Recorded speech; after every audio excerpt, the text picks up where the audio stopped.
Саламатсыздарбы? Бул Smart Максат сабагынын видео түшүндүрмөсү. Аны мен Назгүл Акылбек кызы алып барам. Максаттар ишке ашпай калганда адамда өкүнүү, өзүнө болгон ишенбестик жаралат. Максаттар орундалышы үчүн эмне кылуу керек? Алдыдагы видео сабакта айтып беребиз. Балдар, ар бир адам дайыма алдына максат коюп жашаарын баардыгыбыз билебиз да. Азыр биз дагы ошол максаттар жөнүндө сабагыбызды баштайбыз. Ал үчүн балдарым, алдыңардагы баракты 2-ге бүктөп алгылачы.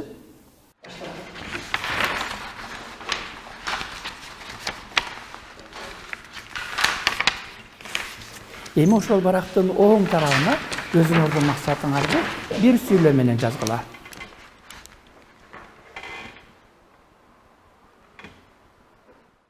Балдар, кана ким өзүнүн максатын окуп беришин каалайт?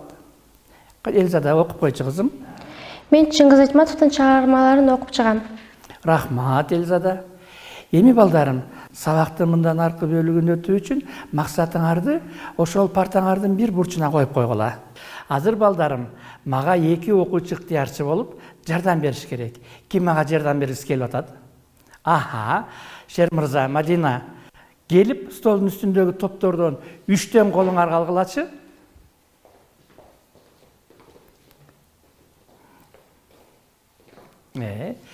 Балдарым, бул топтор менен эмне кылууну билесиңерби? Бул топторду класстын тетиги бурчуна барып, могул урнага жүрүшүңөр керек. Тапшырма түшүнүктүүбү? Аны эми ошол жака баргылачы.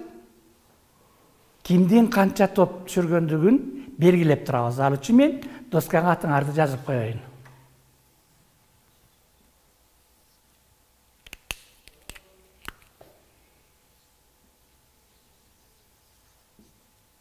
Кана Мадина кызым, биринчи сен баштачы.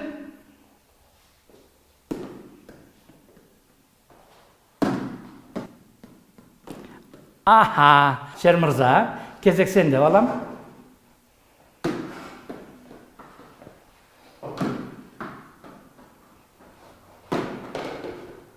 Рахмат. Анда эмесе балдарым, мына чаканы карайлычы. Могул Мадинаныкы болчу. Чакада топ барбы? Жок. Демек Мадинага нөл белги коебуз. Ал эми Шер мырзанын канча топ турат чакасында? 1 топ турат. Аха, рахмат. Анда эмесе биринчи ыргытканда Мадина түшүрө алган жок. Шер мырза 1 топ түшүрдү. Ой балдарым, биринчи ыргытканда эмне үчүн топтун баарын толук түшүрө албадык? Агай, чака абдан алыс экен да, агай. Мадина, сен эмне үчүн толук түшүрө албадың кызым? Агай, мен чыкканда эле топтордун түшүшүнө ишенген жокмун. Анткени чака өтө эле алыс болчу. Аралык алыс болуп калса анда балдарым 3 кадам алга жылгылачы. Аха, эми ушул жерден таштап көрөбүз. Мадинага кезек берели дагы эле. Мадина, сен баштачы кызым. Жакшы аракет кыл кызым.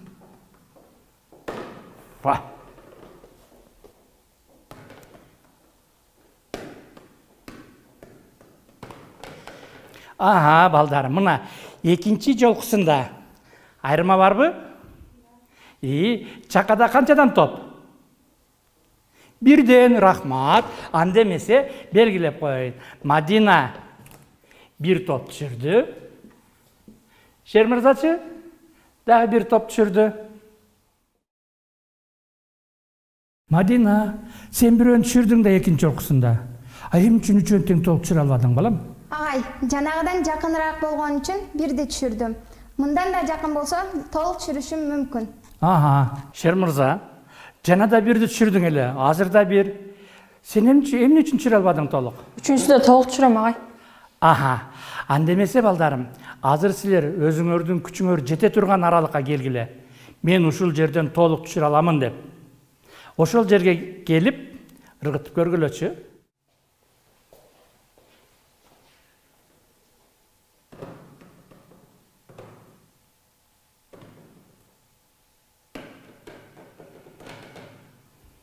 Урматтуу окуучулар, карагылачы. Мадина менен Шер мырза өздөрүнүн күчү жете турган аралыкта гана топторду толук чакага түшүрүп максатына жетишти. Силерге чоң рахмат балдарым. Орундуңарга отурсаңар болот.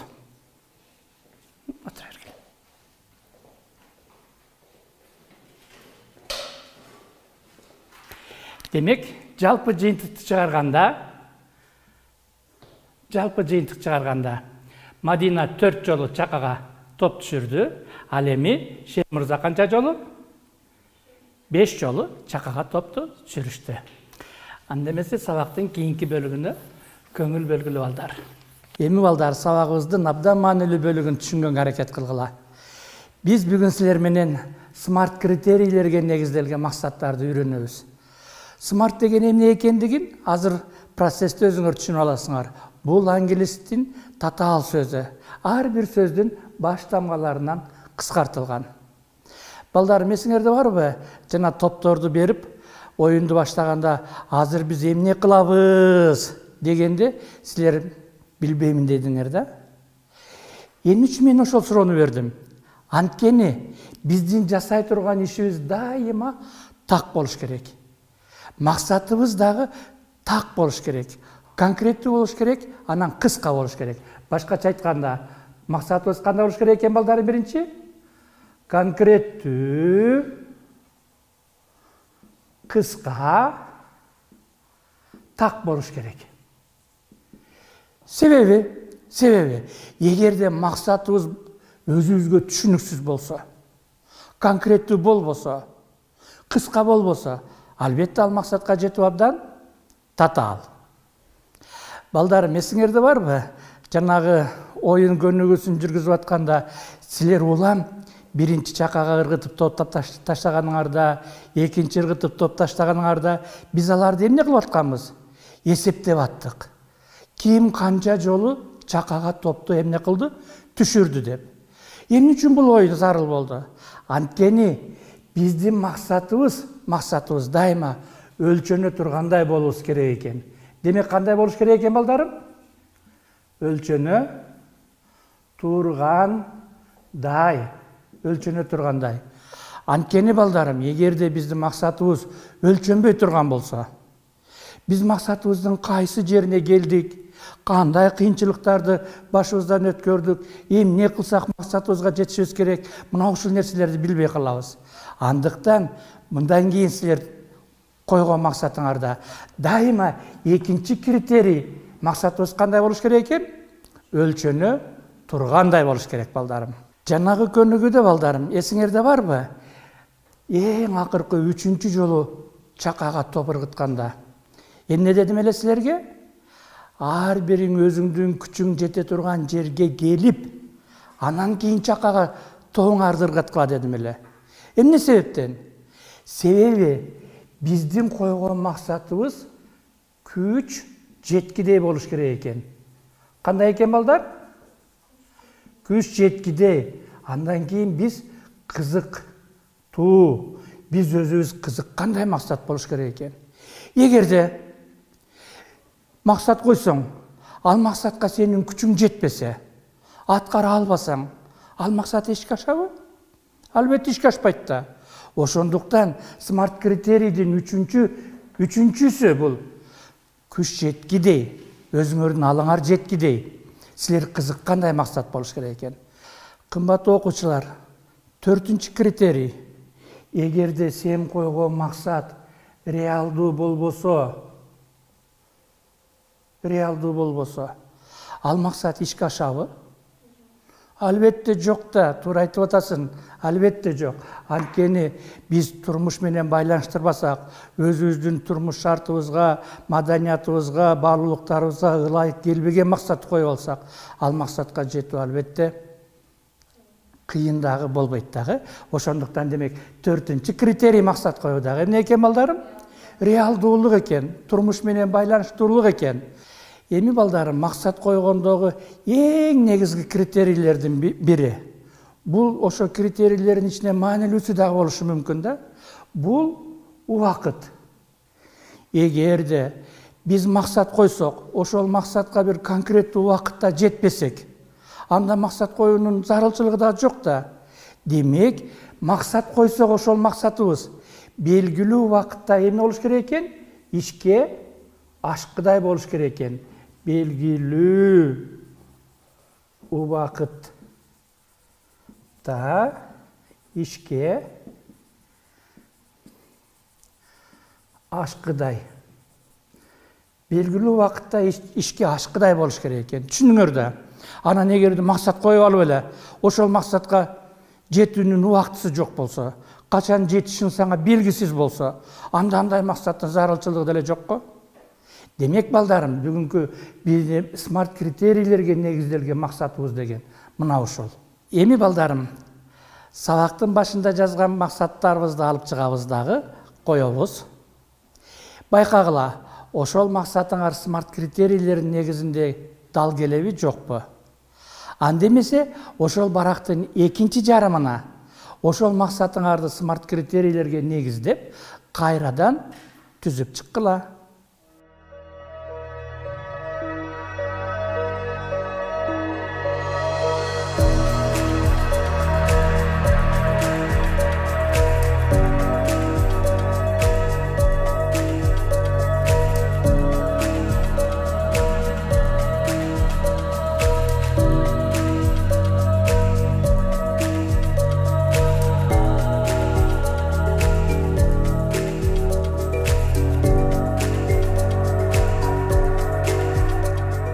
Балдарым, сабактын башталышында биз Элизаданын максатын уктук эле.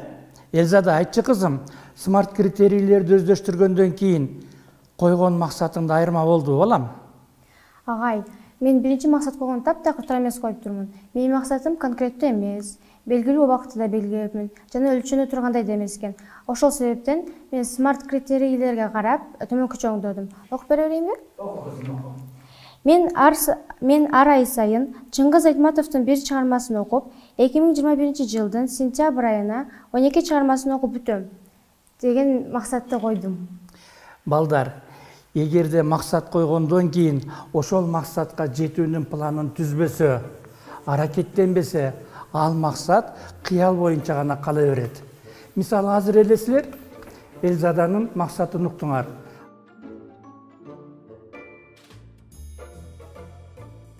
Ар бир айда Чыңгыз Айтматовдун бирден китебин окуп чыгам деп атат. Эми кызыктуу дагы суроолор туулат. Ошол китептердин баары Элизаданын үйүндө барбы же жокпу? Же болбосо Элизада аны китепканага барып окуйбу? Ушулардын баардыгын деталдуу түрдө пландаштырып чыгуу керек. Азыр, урматтуу окуучулар, силер өзүңөр түзгөн максаттардын планын иштеп чыгасыңар. Балдарым, иштерди төмөнкүчө пландаштырабыз. Аткарылуучу иштер. Ошо максатка жетүү үчүн кандай иштерди аткарасын? Мисалы, биринчи кадам эмнени жасайсың? Аны жазасыңар. Түшүнүктүү болдубу? Мына ушул ишти кайсы убакытта аткарасын? Мөөнөтүн жазасың, балам. Эгерде аткарсаң, кандай натыйжа берет? Натыйжасын бул жерге жазып коесуңар. Мына ушинтип максатка кантип жетүүнүн, кадам сайын максатыңардын жетүүнүн планын иштеп чыгасыңар. Тапшырма түшүнүктүү болдубу? Анда рахмат, ишке кириштик.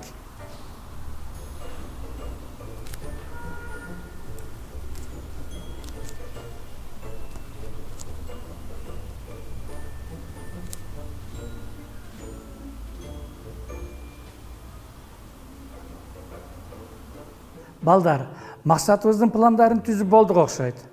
Кана ким окугусу келип жатат? Кана Аскат, окучу балам? Мен 4 ай аралыгында география сабагы боюнча даярданып, 2021 жылдын январь айында өтө турган олимпиадада 1-чи орунду алам деп максат койдум. Ушул үчүн октябрь айында даярдай турган репетитор менен сүйлөшөм. Даярдануучу китептерди дагы сатып алам. Бир аптада 4 жолу эжекеге даярданган барам. Ноябрь жана декабрь айларында билимимди текшерип көрүүчү үчүн тесттерди да тапшырам. Рахмат, Аскат. Сенин география боюнча олимпиададан 1-чи орунду алышыңа биз ишенебиз. Сага ийгилик каалайбыз. Эми, балдарым, биз смарт критерийлерге негиздерин максат жасап бүттүк да, түзүп бүттүк да. Эми ошол максатыңардын символун жасайсыңар, балдарым. Балким ошол максатыңарды силер кандай бир көрүнүшкө, кубулушка, буюмга, нерсеге окшоштурасыңар. Азыр ошол символдорду, бул пластилиндерди аласыңар дагы, ошо максатыңардын символун жасоого киришкиле.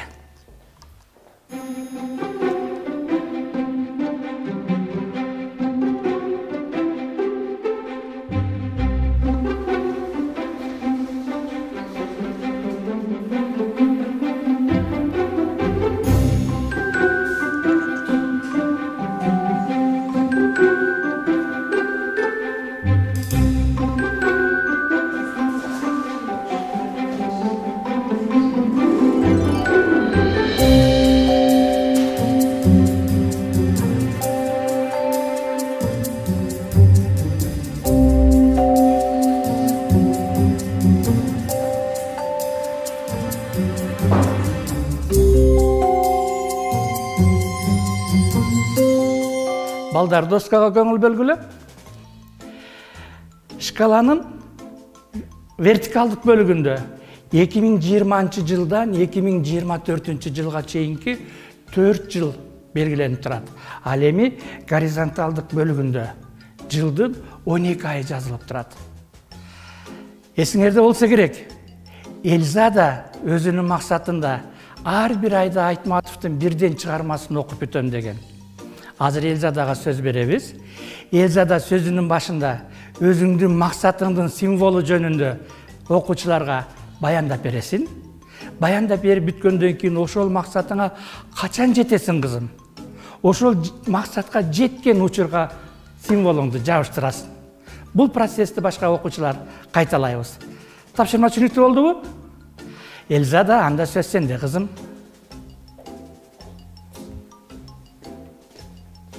Мен максатымдын символ катары мени жасадым. Айтматовдун 12 чыгармасын окуп болгондон кийин мен көркөм чыгармалар менен азыктанат. 2021 жылдын сентябрь айында мен өз максатыма жетем.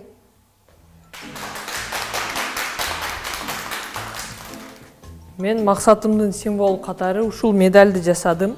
Анткени биринчи орунду алгандар ушундай медаль менен сыйланат. Мен 2020 жылдын октябрь айынан баштап максатыма кирише баштаганмын. Ошондо 2021 жылда январь айында максатыма жетем.